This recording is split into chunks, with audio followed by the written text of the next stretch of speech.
हर हर बम बम हर हर भोले बम बम भोले शंकर भोले बोल। आप लोग भी बोलना, आप लोग बोलते नहीं और जिनको नचना वो नच। देखो एक बात बता दें आपको पहले कि महाराज कथा में मजा आना चाहिए।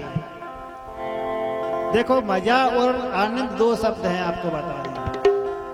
मजा लेंगे तो सजा भोगना पड़ेगा और आनंद लेंगे तो परमानंद की प्राप्ति होगी। इसलिए कथा सुने, भगवान का नाम संकीर्तन करें, नाचना हो तो नाच भी लें। हम बार बार उठ के खड़े हो जाओ खड़े जाओ नहीं बोलते, माताओं आपको उठना हो तो नाच उठ लेना नाच लेना, क्योंकि हमारी व्यासपीठ की मर्यादा है कि हम साधु साई परंपरा से कथा करते हैं।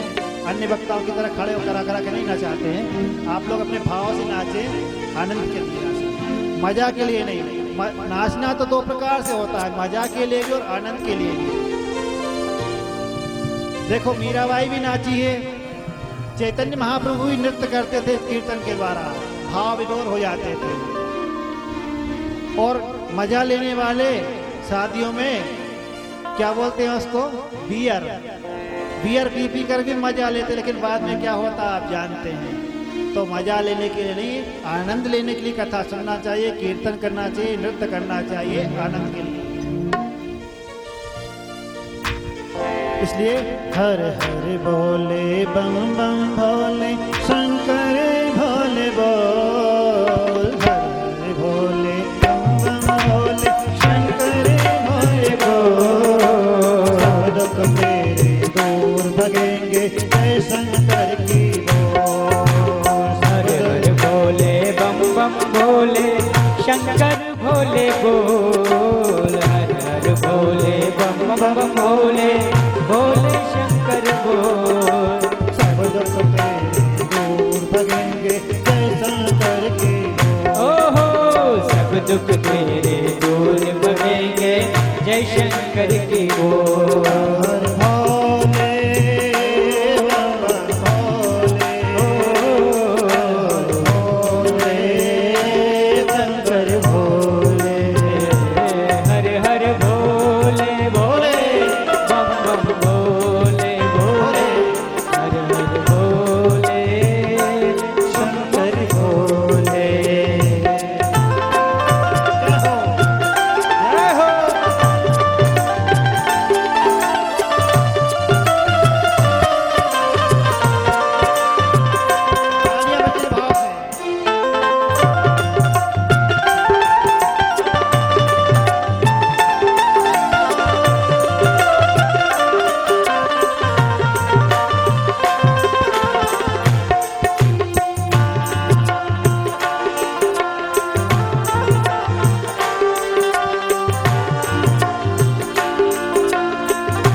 शंकर के चरणों में जो शीश झुकाएगा, शिव शंकर के चरणों में जो शीश झुकाएगा, शिव शंकर के चरणों में जो शीश झुकाएगा, शिव शंकर के चरणों में जो शीश झुकाएगा, भोले शंकर की कृपा से अवतर आएगा, ओ भोले शंकर की कृपा से अवतर जाएगा, मुक्ति मिल जाएगी बंदे, भक्ति मिल जाएगी बंदे, मुक्ति मिल जाएगी बंदे। हर हर भोले बोल, सब दुख तेरे शंकर की अरे सब दुख तेरे दूर भगेंगे अंदर के पट को, हर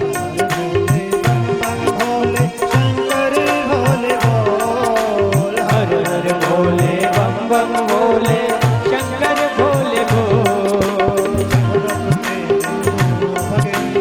अंदर के पट भोले ओ भोले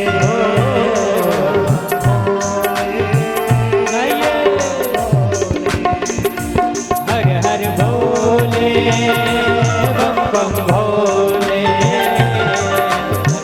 भोले बम बम भोले,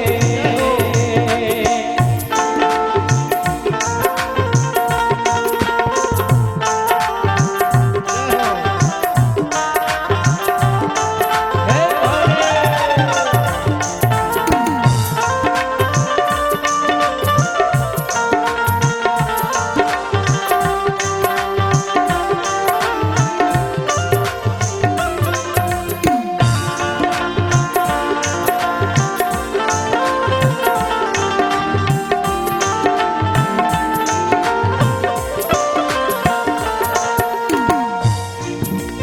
और नर मुनि जन जो भी शिव की महिमा गाएंगे, सुर नर मुनि जन जो भी तेरी महिमा गाएंगे, सुर नर मुनि जन जो भी शिव की महिमा गाएंगे, सुर नर मुनि जन जो भी तेरी महिमा गाएंगे, चाहा वर पल भर में वो शिव से पाएंगे, चाहा वर पल भर में वो शिव जी गाएंगे, सच्चे मन से हाथ ओ जोड़कर, सच्चे मन से हाथ जोड़कर, सच्चे मन से हाथ जोड़कर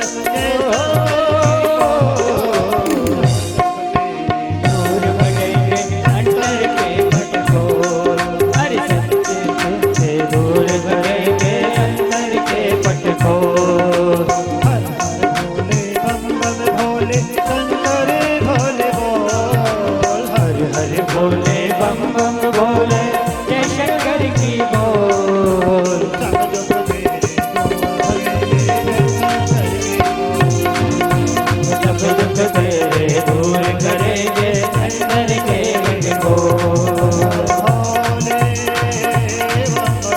भोले बम बम भोले, भोले बम बम भोले, बम बम भोले,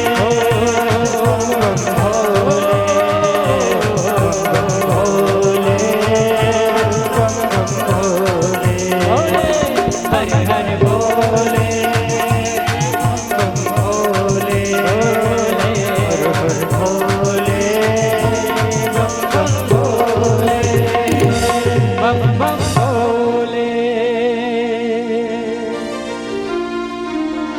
बोले शंकर भगवान की जय श्री काशीनाथ भगवान भगवान की जय। हर हर महादेव हर हर महादेव हर हर महादेव।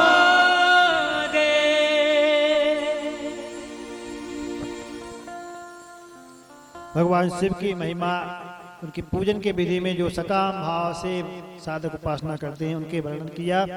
आगे सृष्टि प्रक्रिया का वर्णन करते हैं। यहाँ पर भगवान ने जब प्रारंभ सृष्टि की तो उसी सृष्टि प्रक्रिया में कहते हैं भगवान ने उसकी रक्षा का भार ब्रह्मा विष्णु आदि को सौंपा।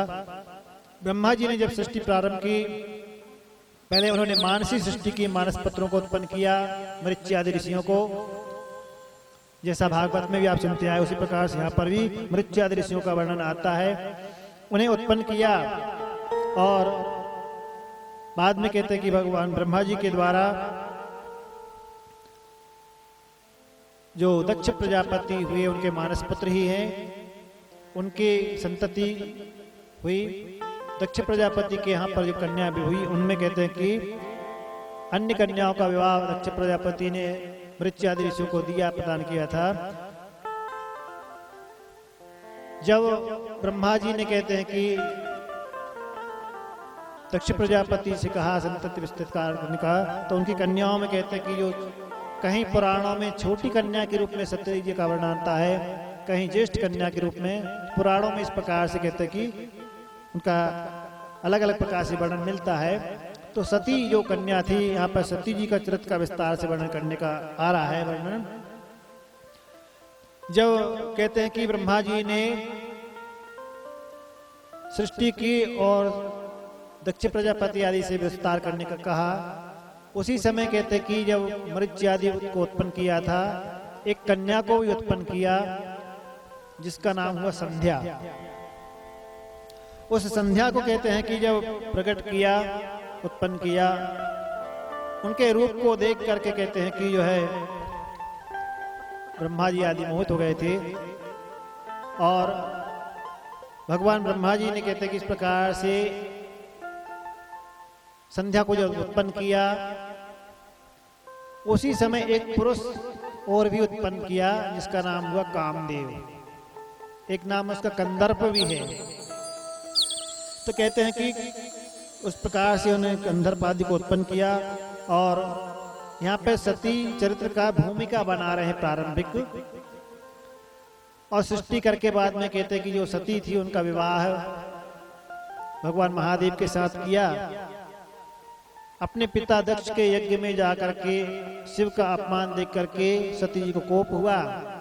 उन्होंने देह त्याग किया योग अग्नि में, और वही अगले जन्म में कहते हैं कि पार्वती के रूप में हिमाचल के यहाँ पर उत्पन्न हुई, पुनः शिव को प्राप्त किया पति रूप में।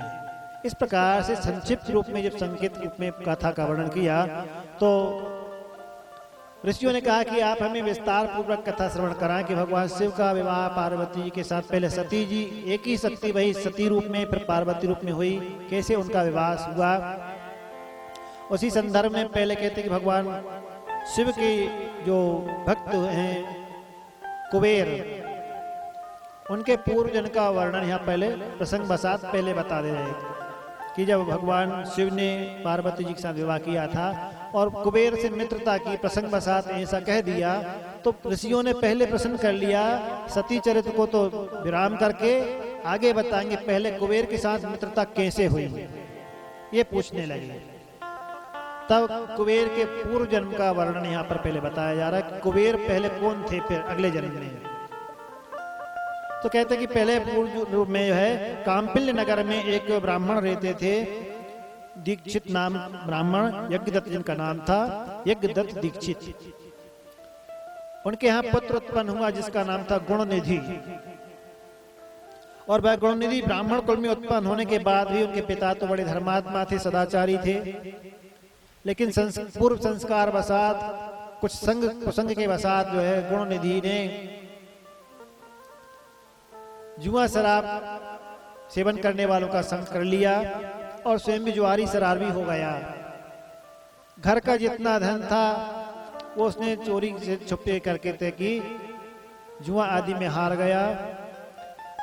गुणनिधि की जो माता थी वो अपने पुत्र को, देखिए माताओं का कर्तव्य है, क्योंकि पहले तो गुरुकुल परंपरा होती थी हमारे सनातन परंपरा में, आजकल तो कॉन्वेंट स्कूल हो गए, सारी शिक्षा पद्धति बदल गई इंग्लिश मीडियम के द्वारा। शास्त्रों में है वो है कि माता पिता को पहला गुरु माना गया है। माता जो है अपने बच्चों को अच्छे संस्कार दे, अच्छी शिक्षा दे। कल भी हमने आपको बताया था कि अच्छे संस्कार रूपी संपत्ति आप अपने संतान को प्रदान करें।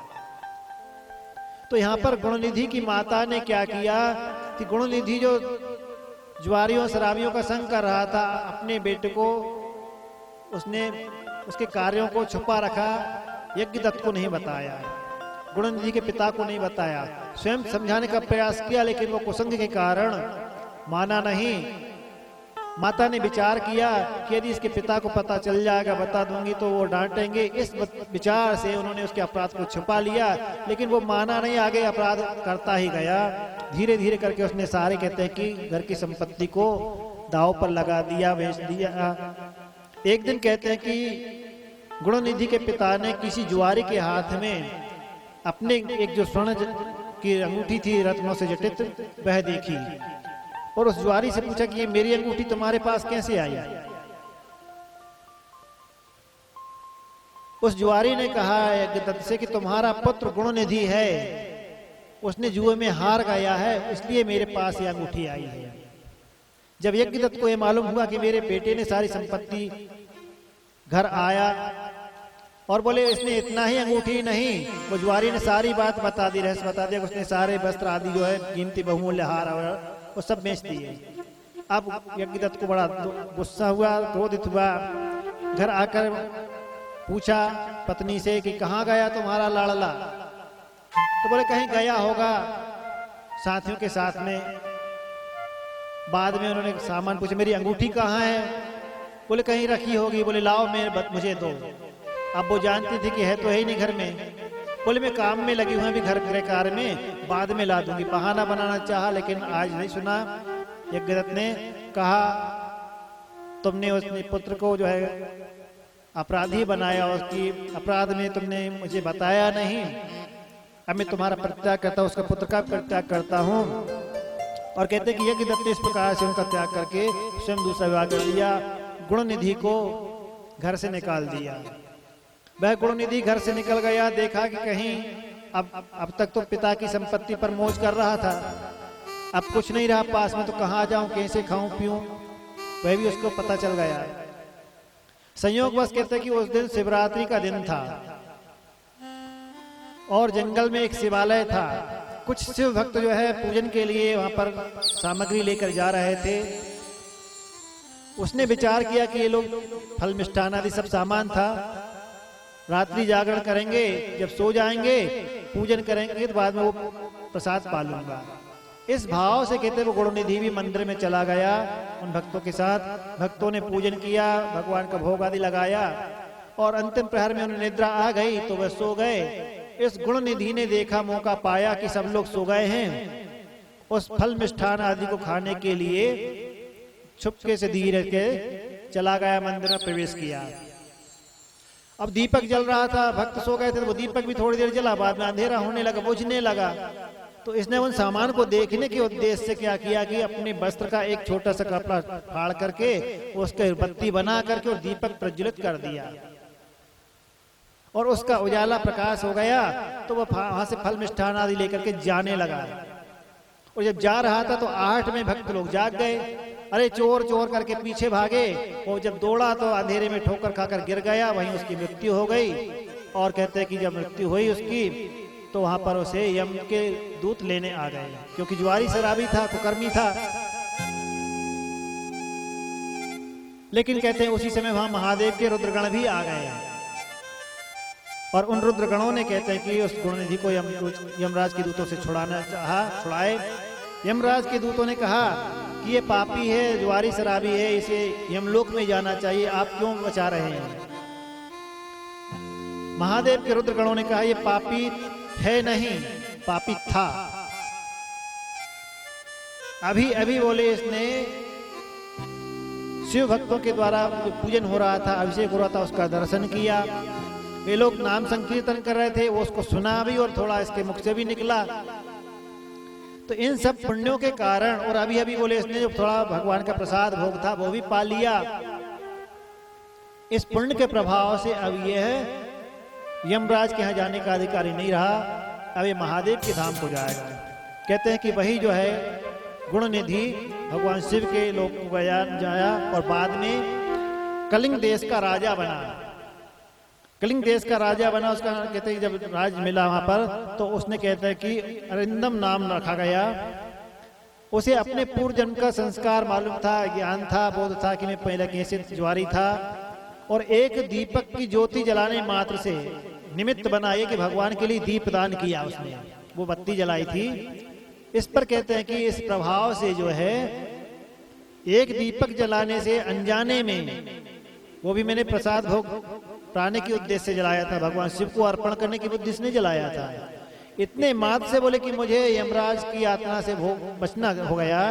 तो अपने पूर्व संस्कार वसात स्मरण के कारण जब वो कलिंग देश का राजा बना, तो अपने राज्य में भी घोषणा करवा दी सबके द्वारा, भगवान शिव को दीपदान करवाता था और स्वयं भी भगवान शिव को दीपदान करता था। उस दीपदान के प्रभाव से कहते हैं कि वो जब तक उसका शरीर रहा उसने भगवान शिव की आराधना की।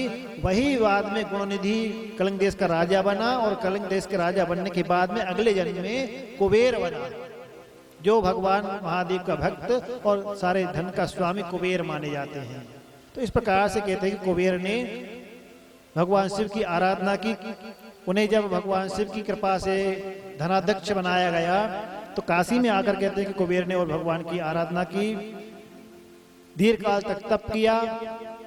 उस तप से प्रसन्न होकर के कहते हैं कि भगवान महादेव पार्वती जी के सहित वहां पर प्रकट हुए और कुबेर को वरदान दिया कि तुम्हें धनाध्यक्ष बनाया जाता है, तुम सारे यक्षों के स्वामी बनो और मैं तुम्हारा मित्र हूं, तुम्हारे साथ मेरी मित्रता रहेगी। इस प्रकार भगवान महादेव ने कहते हैं कि जो पूछा था ऋषियों ने कि किस प्रकार भगवान महादेव ने कुबेर को मित्र बनाया था, कैसे उनकी मित्रता हुई थी, वह वर्णन किया।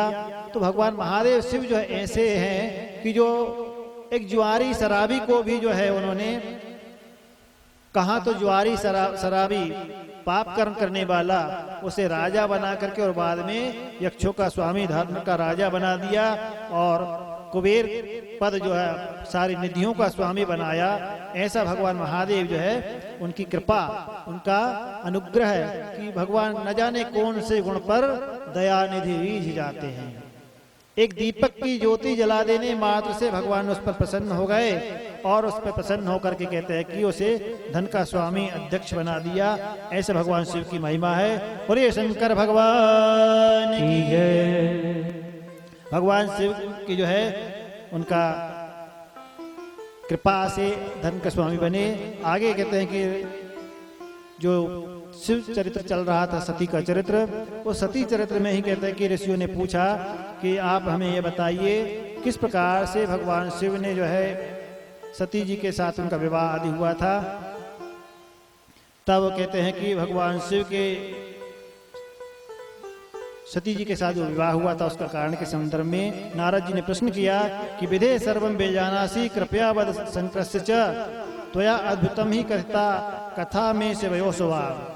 आपने मुझे भगवान शिव की बोले कि बड़ी मंगलमयी कथा श्रवण कराई। आगे बोले आप मैं बताइए कि सती कैसे उनकी अर्धांगिनी हुई सर्वप्रथम, और बाद में वही पार्वती के रूप में कैसे उत्पन्न हुई। तो कहते हैं कि जब भगवान शिव ने ब्रह्मा जी को जो सृष्टि का कार्य सौंपा था, ब्रह्मा जी ने दक्ष आदि के द्वारा कहते कि संक्षेप का वर्तन बताया जो आपने सुन चुके हैं। और सदाशिव की कृपा से कहते हैं कि जो संध्या उत्पन्न हुई थी, ब्रह्मा जी ने संध्या कन्या को उत्पन्न किया था और कामदेव को उत्पन्न किया था मानस पुत्र के रूप में। तो कहते हैं कि उस संध्या के रूप को देख करके सारे ब्रह्मा जी के मानस पुत्र आते वे सभी मोहित हो गए। यहाँ तक कि स्वयं ब्रह्मा जी भी कहते हैं कि उसका रूप को देखा। उसी समय जब कंदर्प कामदेव प्रकट हुआ था तो कामदेव को ब्रह्मा जी ने वरदान दिया। ब्रह्मा जी से कामदेव ने कहते कि वरदान मांगा कि आप मुझे वरदान प्रदान करें। तो ब्रह्मा जी ने कह दिया कि तुम जो है तुम्हारा प्रभाव ऐसा होगा कि सबको मोहित करने वाले होगे, सब तुम्हारे वशभूत हो जाएंगे, प्राणी मात्र पर तुम्हारा अधिकार रहेगा। और यहाँ तक कि कह दिया कि अहम वा वासुदेवो वा वसुदेवा स्थाणुर्वा पुरुषोत्तमः भविष्यामस्तव वसे किमन्ये प्राणधार कहा। ब्रह्मा जी ने कहा कि मैं स्वयं, पहले अहम अपने आप को भी गिना दिया कि मैं भी, भगवान विष्णु भी, हम सब प्राणी मात्र जो कहते हैं कि तुम्हारे वश में हो जाएंगे। कामदेव को ऐसा वरदान दे दिया कि तुम्हारा प्रभाव इतना होगा। कहते हैं कि कामदेव ने वही वरदान प्राप्त करने के बाद में पहला प्रयोग ब्रह्मा जी पर ही किया और ब्रह्मा जी को मोहित करने के लिए उन्होंने अपना प्रयोग किया।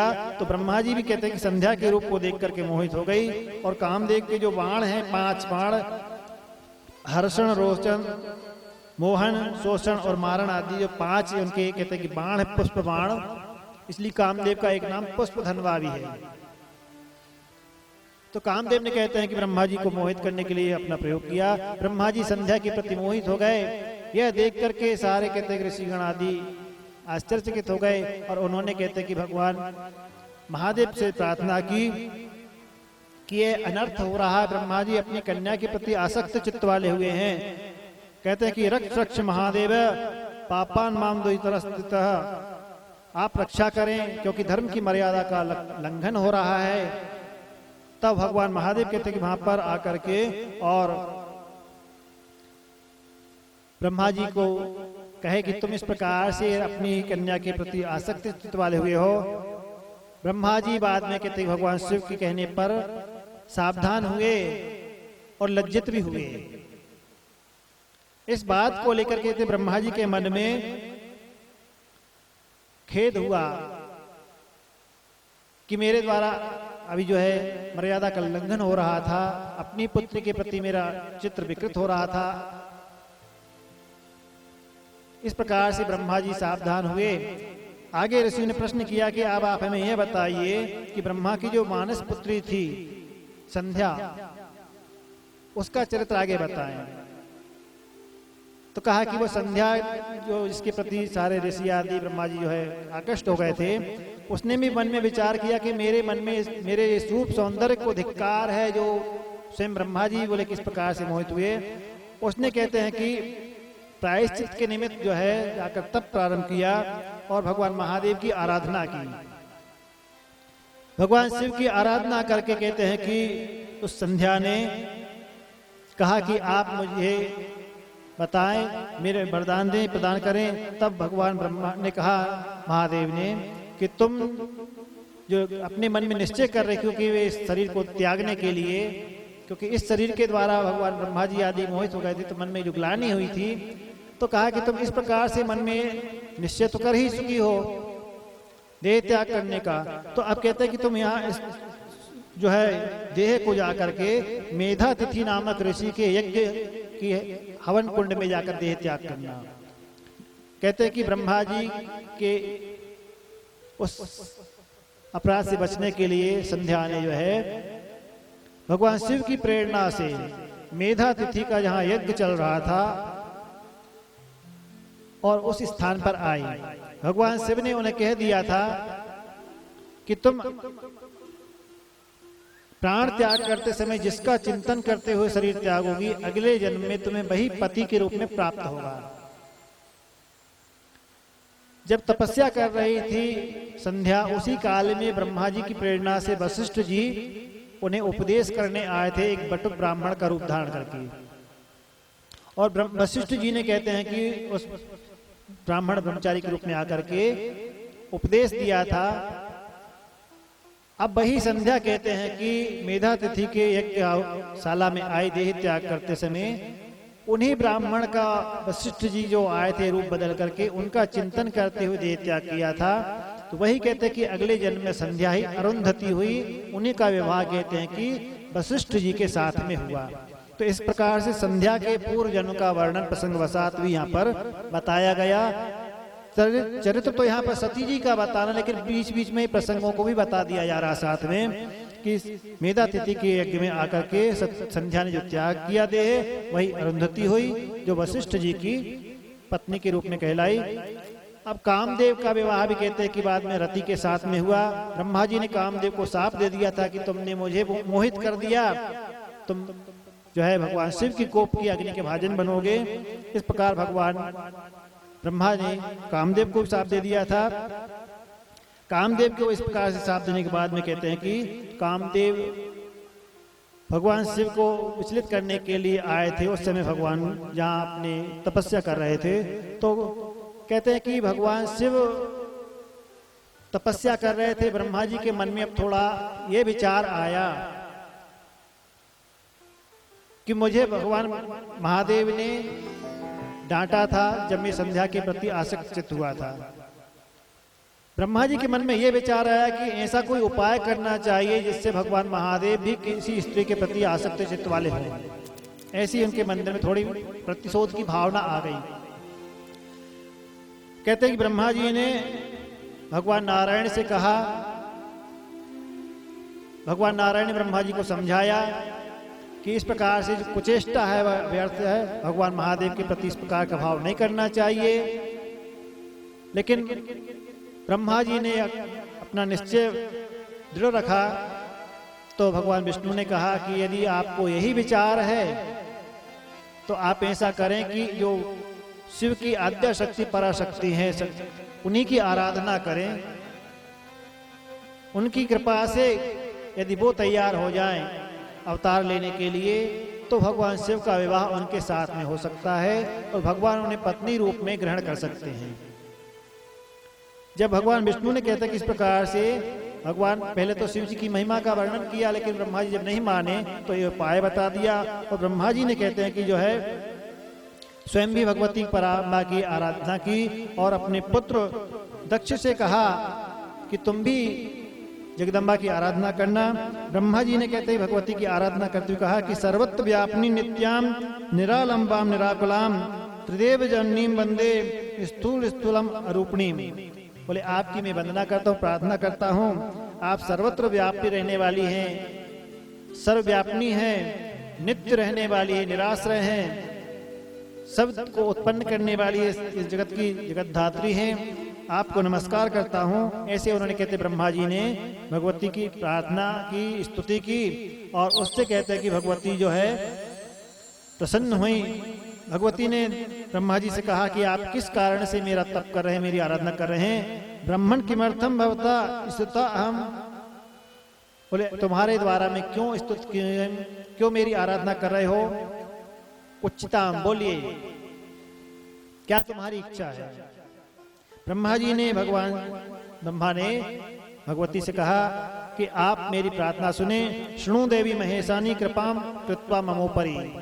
आप मेरे ऊपर कृपा करें और मेरी प्रार्थना सुने। मेरा मनोरथ यह है कि आप जो है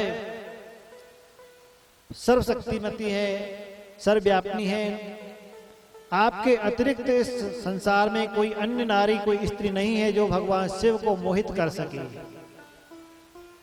इसलिए आप जो है कृपा करके और भगवान शिव की पत्नी के रूप में बनना स्वीकार करें। आप कहते हैं कि मेरी इस प्रार्थना को स्वीकार करें। जब ब्रह्मा जी ने कहा तो भगवती ने कहा कि शिव को मोहित करना कोई साधारण बात नहीं है। कहते कि आपने जो कहा वह उचित नहीं है। मेरा इतना सामर्थ्य नहीं है कि मैं शिव से उनके प्रति मोहित कर सकूं, लेकिन फिर भी जो है कहते हैं कि तुम्हारी प्रार्थना से मैं प्रयास करूंगी कि भगवान शिव मुझे पत्नी के रूप में स्वीकार करे। इस प्रकार से भगवान ब्रह्मा से कहते हैं कि ब्रह्मा जी से जगदम्बे ने कहा कि मैं तुम्हारी प्रार्थना पर विचार करूंगी और प्रयास करूंगी। ऐसा भगवती ने उन्हें कहते ब्रह्मा जी को आश्वासन दिया और कहा कि अहम तथा यतिष्यामि यथा दार परिग्रहम। मैं ऐसा प्रयास करूंगी कि महादेव मुझे ग्रहण करें। हर कृष्य विधे। भगवत ब्रह्मा को इस प्रकार से आश्वासन देकर के और भगवती ने कहते हैं कि उन्हें वरदान देकर के अंतर ध्यान हो गई। ब्रह्मा जी ने अपने पुत्र दक्ष प्रजापति से कहा कि तुम भगवती की आराधना करो, उन्हें प्रसन्न करो, जिससे वह तुम्हारे यहाँ पर पुत्री रूप में होंगी और वही कहते हैं कि भगवान शिव के अर्धांगिनी के रूप में होंगी। इस प्रकार ब्रह्मा जी ने दक्ष प्रजापति से कहा और उन्हें भगवती शक्ति की आराधना करने के लिए आश्वासन दिया, आज्ञा दिए। दक्ष ने कहते हैं कि भगवती की आराधना की और दक्ष ने कहते हैं भगवती की आराधना करके कहा जगदम्बम महामाये जगदीश्वरी महेश्वरी कृपाम कृत्वा नमस्तेस्तु दर्शितम स्वपुरममा। हे भगवती आप मेरे ऊपर कृपा करें, मुझे अपना दर्शन प्रदान करें। भगवती ने उन्हें दर्शन दिया और कहा कि तुष्टा हम दक्ष भवतः सद्भक्त्या अनागत। मैं तुम्हारी भक्ति से संतुष्ट हुई हूँ, वर मांगो। तब कहते हैं कि दक्ष ने कहा कि जगदम्ब महामाये यदि त्वं वरदामः मद वचस्नु संप्रीत्या मम कामम प्रपूरया। आप मेरी कामना को पूर्ण करें, मेरी ऊपर कृपा करके मेरे यहाँ कन्या के रूप में आप उत्पन्न करें। कहते कि तवावतारो नो जाता है का तत्पत्नी भवेत ततः। आपका अवतार हो, मेरे यहाँ पर आप कन्या के रूप में उत्पन्न हो और भगवान महादेव को कहते कि मोहित करें, उनका पाणी ग्रहण करें, उन्हें अपने पति रूप में प्राप्त करें। इस प्रकार से दक्ष प्रजापति ने भी भगवती से प्रार्थना की और दक्ष प्रजापति की प्रार्थना पर कहते हैं कि भगवती ने उनसे कहा कि तुम निश्चिंत रहो, मैं तुम्हारे यहाँ पर पुत्री रूप में उत्पन्न होंगी, तुम्हारी भक्ति के द्वारा मैं प्रसन्न हुई हूँ, लेकिन एक शर्त है, यदि तुम किसी प्रकार मेरा अनादर कर दोगे, शक्ति का अनादर कर दोगे, तो मैं अपना देह त्याग दूंगी, वहां तुम्हारा परित्याग हो जाएगा। इस शर्त के साथ में कहते हैं कि भगवती ने कहा कि परंतु प्रण आधेयो मनसा में प्रजायते सावरस्यामि तम वही सत्यम जानी मोहसा। तुम मेरा अनादर कर दोगे तब मैं तुम्हें छोड़कर चली जाऊंगी। इस प्रकार से सत्य के साथ भगवती ने अवतार लेने का वचन दिया दक्ष प्रजापति को। और अब उनका जन्म तो कल होगा, क्योंकि आज घड़ी करीब 4 बज चुके हैं, ठीक 4 बज गए हैं, यज्ञ का समय हो रहा है उधर। तो आज की कथा को हम लोग यहीं विश्राम करेंगे, क्योंकि समय की मर्यादा से अतिक्रमण करना ठीक नहीं है। आज की कथा को यहीं विश्राम करते हैं। शेष भगवती का लीला चरित्र, उनका जन्म, विवाह आदि कल होगा। भगवान शिव के शिव पुराण में 2 विवाह, पार्वती जी के साथ भी और सती जी के साथ भी, तो उनका हम लोग उत्सव आदि कुछ मनाएंगे आगे। कल तो सती जी के साथ विवाह जन्म आदि होगा। आज की कथा को विश्राम। बोले शंकर भगवान की जय, काशी विश्वनाथ भगवान की जय। हर हर महादेव, हर हर महादेव। अब हम सभी लोग जैसा प्रतिदिन प्रार्थना करते हैं, स्तुति करते हैं सामूहिक, सर्वे भवन्तु सुखिनः की भावना से सार्वजनिक प्रार्थना के बाद में आरती होगी, फिर बाद में सूचना आदि मिलेगी। हे ईश सब सुखी हो, कोई न हो दुखारी, सब हो निरोग भगवन, धन धान के भंडारी, सब भद्र भाव देखे, सन्मार्ग के पथिक हो,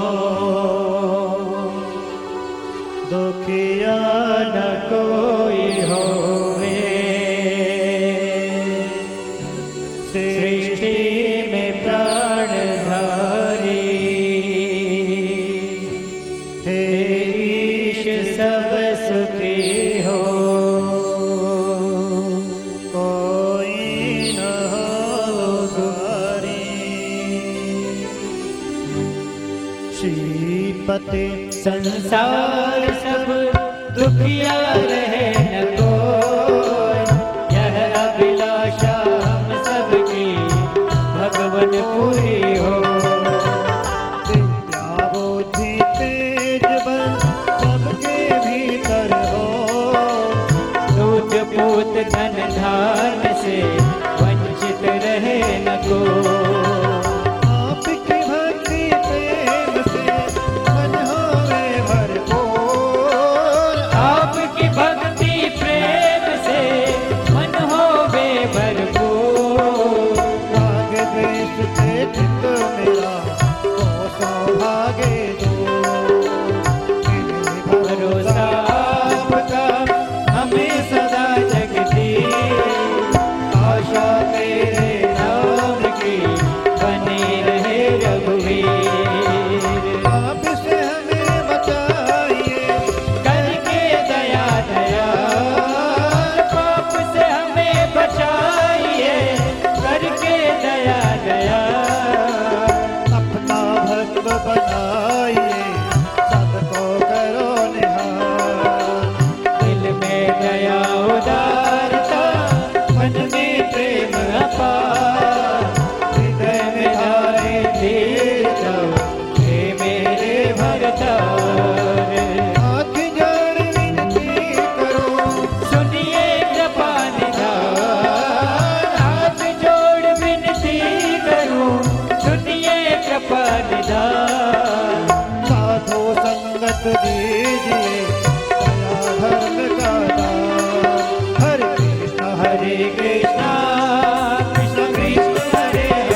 सभी लोग अपने यथास्थान खड़े हो जाएं। भगवान की आरती होने जा रही है। हरि ओम चंद्रमा मनसो जात चक्षो सूर्यो अजायत श्रोत्राद्वा यक्ष प्राण च मुख दग्निरजायत। ओम जय शिव ओंकार प्रभु हर शिव ओंकार विष्णु सनातन भोले भोले नाथ महाशिव ओम हरे हरे हरे महादेव।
पाती हर कंठ में विराजत हर कंठ में विराजत घाटन घाट पुजावत घाटन घाट पूजावत ओ विरतन ज्योति ओम जय जगदानंदे मैया जी की आरती निस दिल प्रण गावे निश दिन पड़ गवे हत शिवानंद स्वामी जपत हरा हर स्वामी मांगित फल पावे ओम जय जगदानंदे जय जगदानंद मैया जय आनंद गाते कहा हरि हर शंकर सेवा हरि हर शंकर देवानंदे ओम जय जगदानंदे ओम जय जगदानंदे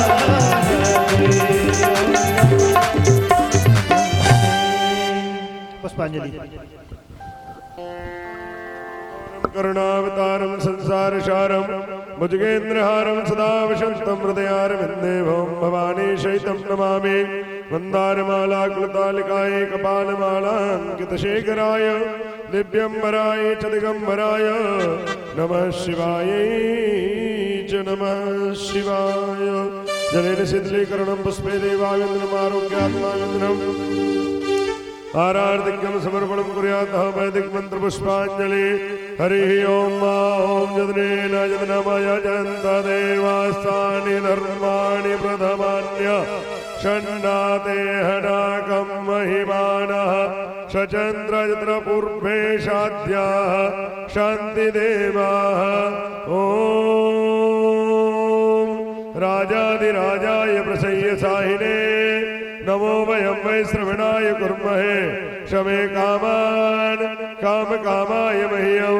कामेश्वरो वै श्रवणो ददातु कुबेराय वै श्रवणाय महाराजाय नमः ओम स्वस्ति साम्राज्यं भोज्यं स्वराज्यं मयि राज्यं पारमेष्ठं राज्यं महाराज्यमाधिपत्यमयं शमन्तपर्याये स्यात् सार्वभौमः सर्वायुष्यान्तादा परार्धाता पृथिव्ये समुद्रपर्यन्ताय एकराडिते तदप्येष च लोको विगीतो मरुतः परिवेष्टारो मरुतस्यावशङ्ग्रहे आवीक्षितस्य कामप्रे विश्वे देवा सभाषदयति ओम विश्वादक्षक्षुरोतम विश्वातो मुखो विश्वातो बाहुरोतम विश्वाद सपात शाम्बाहुव्यान्नमति सम्पतत्रैर्द्यावा भूमि जनयन् देव एकः ओम एकदन्ताय विद्महे वक्रतुण्डाय धीमहि तन्नो दन्ते प्रचोदयात् ओम गणम्बिकायै च विद्महे कर्मसिद्ध्यै च धीमहि तन्नो गौरी प्रचोदयात् ओम रामदूताय विद्महे वायुपुत्राय धीमहि तन्नो हनुमत् प्रचोदयात् ओम रुद्रदेहाय विद्महे मेकलकन्यकाय धीमहि तन्नो रेवा प्रचोदयात्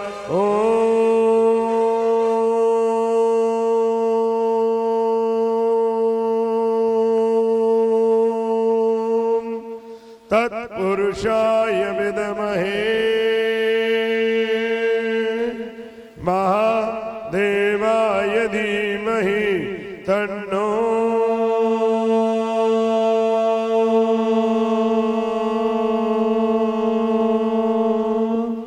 रुद्रः प्रचोदयात् शेवन्तिका बकुलचम्पकपाटलाब्जै पुण्यागजा विकरवीररसाल पुष्पै बिलव प्रवाल तुलसीदल मंजरीभि तां पूजयामि शिवजीश्वर मे प्रसीद मंदार कुंद करिवारि लवंग पुष्पै त्वां दैव संततमहो परिपूजयामि जाति जपा कनक पंकज मोगरादि नाना विधानि कुसुमा निसमर्पयामि नाना सुगंधि पुष्पाणि यथा कालोद्भवानि च पुष्पाञ्जलिर्मया दत्त ग्रहण परमेश्वरः सर्व सुगंधित सुमनले प्रभु भक्त गणे तेरे द्वार पुष्पांजलि अर्पण करे प्रभु आप करे स्वीकार प्रभु देव करे स्वीकार महादेव करे स्वीकार। बोले शंकर भगवान ओम शांताय सपरिवाराय सायुधाय शक्तिकाय समानाय मंत्र पुष्पांजलि समर्पयामि। बोलिए शिव महापुराण की जय हो, व्यास जी महाराज की नर्मदा मैया की संकट मोचन हनुमान जी महाराज की धर्म की जय हो, अधर्म का नाश हो, प्राणियों में सद्भाव हो, भारत का कल्याण हो, विश्व का कल्याण हो, गौ माता की सेवा हो, भारत माता की जय हो, विश्व भारत माता की जय हो, बाबा विश्वनाथ की जय हो, अन्नपूर्णा मैया की जय हो, विशालाक्षी माता की जय हो, संकटा मैया की जय हो, शीतला माता की जय हो, राजराजेश्वरी महारानी की जय हो, केदारेश्वर भगवान की जय हो, यज्ञ नारायण भगवान की जय हो, हर हर नर्मदे हर मातु गंगे हर जडा शंकरे हर नमः पार्वती पतये हर हर महादेव शंभु। आज विशेष रूप से गुरुदेव भगवान का स्वागत वंदन अभिनंदन करके जो आशीर्वाद लेने के लिए यहाँ पधारे हैं मैं उन सभी लोगों का नाम ले रहा हूँ वो शीघ्र पधारे और गुरुदेव भगवान का आशीर्वाद ग्रहण करें।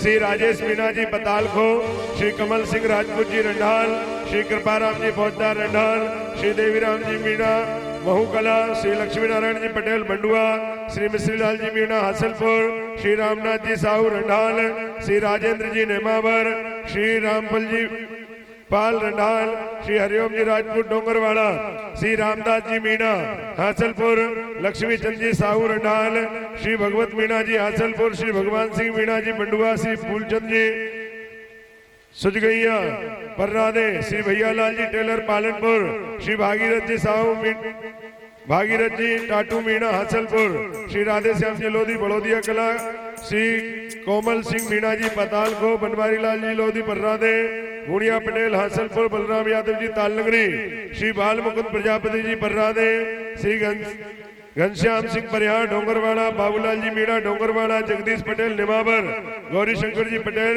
निमाबर, श्री रघुवीर मीणा जी बुधवाड़ा, श्री कैलाश मीणा जी खिड़िया और श्री रविशंकर चौधरी बड़ौदिया, श्री भागीरथ मीणा जी पांजरा शीघ्र पधारे। गुरुदेव भगवान को प्रणाम करें। जिन लोगों का मैंने नाम लिया है, जिनका मैं नाम नहीं ले पाया हूं और वह गुरुदेव भगवान का आशीर्वाद ग्रहण करना चाहते हैं तो वह भी अपना आकर के गुरुदेव भगवान को प्रणाम करें, आशीर्वाद ग्रहण करें। ये आपका अपना आयोजन है, आपका अपना यज्ञ है, आपका अपना शिव महापुराण है, आपका अपना आश्रम है और परम पूज्य स्वामी बदामगिरी जी आपके अपने हैं, व्यास जी भी आपके अपने हैं। तो जिन लोगों का मैंने नाम लिया है, प्रयास करती है समिति की सभी को यहाँ बुला सके। एक दिन नहीं, दूसरे दिन, 7 दिन, 9 दिन में सब गुरुदेव भगवान का आशीर्वाद ग्रहण कर पाए। फिर भी जिसके मन में ये भाव है कि मुझे आशीर्वाद लेने जाना है तो वह सादर आमंत्रित है, पधारें, गुरुदेव भगवान का आशीर्वाद ग्रहण करें, अपने जीवन को धन्यवाद सफल बनाएं। यज्ञ नारायण भगवान की 5 परिक्रमा अवश्य करें। यज्ञ नारायण भगवान की परिक्रमा करने से ही पुण्य की प्राप्ति होती है। जो हमारे यज्ञ के यजमान हैं वो शीघ्र अति शीघ्र यज्ञशाला में पहुंचे जोड़े के साथ। यज्ञ के यजमान जिससे कि वहां पर यज्ञ का कर्म प्रारंभ किया जा सके। ये माताएं जिन्होंने परिक्रमा नहीं की है वो यज्ञ नारायण की परिक्रमा करें। और एक विशेष आग्रह, आप बहुत अच्छे श्रोता हैं, बड़े मर्यादित श्रोता हैं, बहुत भाव से कथा सुन रहे हैं, पर एक ही निवेदन है कि 1 बजे महाराज जी मंच पर आ जाते हैं। आप प्रयास करें कि 1:45 12:50 12:55 तक अगर पंडाल में आ जाए तो बड़ी कृपा होगी, जिससे कि पूरी कथा आप श्रवण कर पाएंगे और आपका जीवन मंगलमय हो। यही हम भगवान देवादिदेव महादेव से प्रार्थना करते हैं। संपूर्ण परम पूज्य स्वामी बदाम गिरी जी महाराज का भक्त मंडल का कल्याण हो। इसी भाव से, इसी श्रद्धा से, इसी समर्पण से आप महाराज जी की सेवा करते रहे, यही हमारी प्रभु से प्रार्थना है। ओम।